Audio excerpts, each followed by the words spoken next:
News 18 India। आखिरकार दिल की बात जुबां पर आई।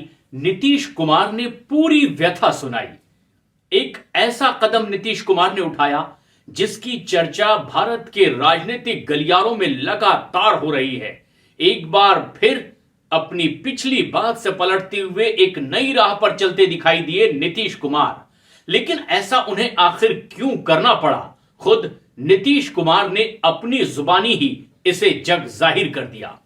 पिछले कई वक्त से इस बात की सुगबुगाहट थी कि क्या आरजेडी के साथ नीतीश कुमार बिहार में जो सरकार चला रहे हैं, कभी भी वो एक बार फिर पाला बदल सकते हैं।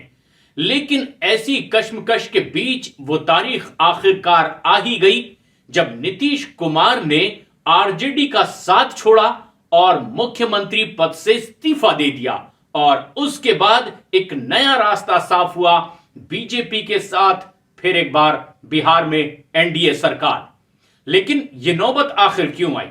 नीतीश कुमार ने अपना इस्तीफा सौंपने के बाद यह बात अपनी जुबानी पूरी दुनिया को सुनाई। उन्होंने कहा कि अब आरजेडी के साथ और ज्यादा निभा पाना मुश्किल हो रहा था। सिर्फ मुश्किल ही नहीं, बहुत मुश्किल हो रहा था।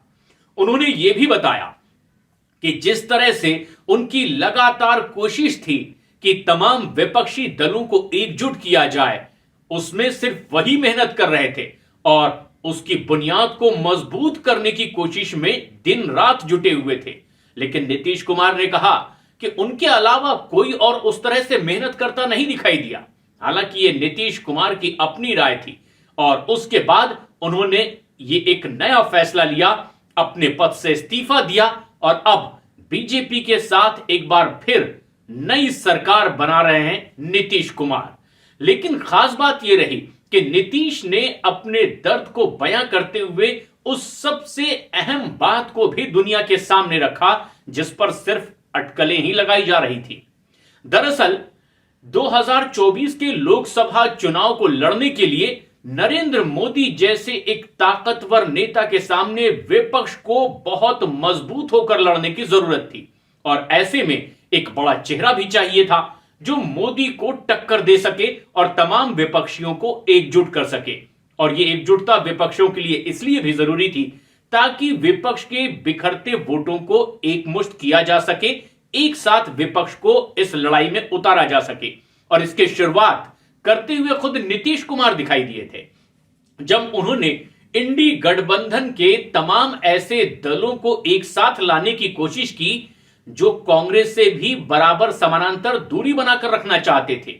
यह मेहनत कुछ दिनों तक होती रही, बैठकों का दौर चलता रहा और तब शायद यह उम्मीद नीतीश कुमार को जरूर थी कि उन्हें सर्वसम्मति से इसका प्रमुख चुना जाएगा, यानी कि प्रधानमंत्री पद का चेहरा बना दिया जाएगा। लेकिन वक्त आगे बढ़ता चला गया और फिर वो तमाम सपने एक एक करके नीतीश कुमार के टूटते चले गए और फिर आखिर वो घड़ी आ ही गई जिस पर उन्हें फैसला करना था।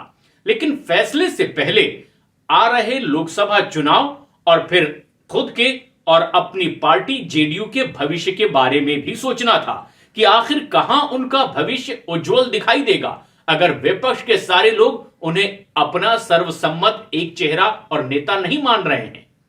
ऐसे में उन्हें यही मुनासिब दिखा कि क्यों ना फिर एक बार बीजेपी के ही साथ जला जाए। और वो शायद इसीलिए भी उन्होंने मुनासिब समझा क्योंकि उन्होंने अंदाजा अगले लोकसभा चुनाव का लगा लिया और फिर उसके बाद आगे उनकी अपनी सियासी भविष्य का क्या होगा, शायद नीतीश कुमार ने इसका भी बराबर आकलन कर लिया, गुणा भाग कर लिया।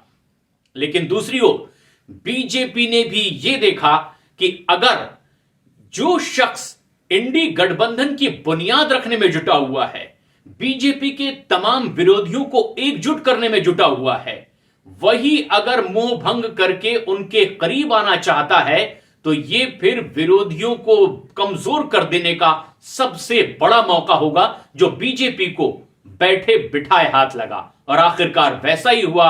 नीतीश कुमार खुद बीजेपी के करीब आए, उनसे अपनी सरकार चलाने के लिए समर्थन मांगा और अब नीतीश कुमार एक नई भूमिका में, लेकिन फिर एक बार बतौर मुख्यमंत्री दिखाई देंगे, लेकिन इस बार एनडीए सरकार। लेकिन सरकार बनाने से पहले अपने दिल के दर्द को नीतीश कुमार ने खुद बयां किया और बता दिया कि आखिर आज इस तरह की नौबत क्यों आई थी। और इस पर सीधे सीधे बड़ा झटका ना सिर्फ इंडी गठबंधन को लगा, बल्कि परोक्ष रूप से देखें तो यह सीधे कांग्रेस को एक बड़ा झटका माना जा रहा है, क्योंकि देश की सबसे बड़ी विपक्षी पार्टी के तौर पर सबसे ज्यादा फायदा सिर्फ कांग्रेस को हो सकता था। और उनकी इस विपक्षी गठबंधन को मजबूत करने की बुनियाद रखने वाले, एकजुट करने वाले नीतीश कुमार ने ही नींव का पत्थर खींच लिया और ऐसे में एक बड़ा झटका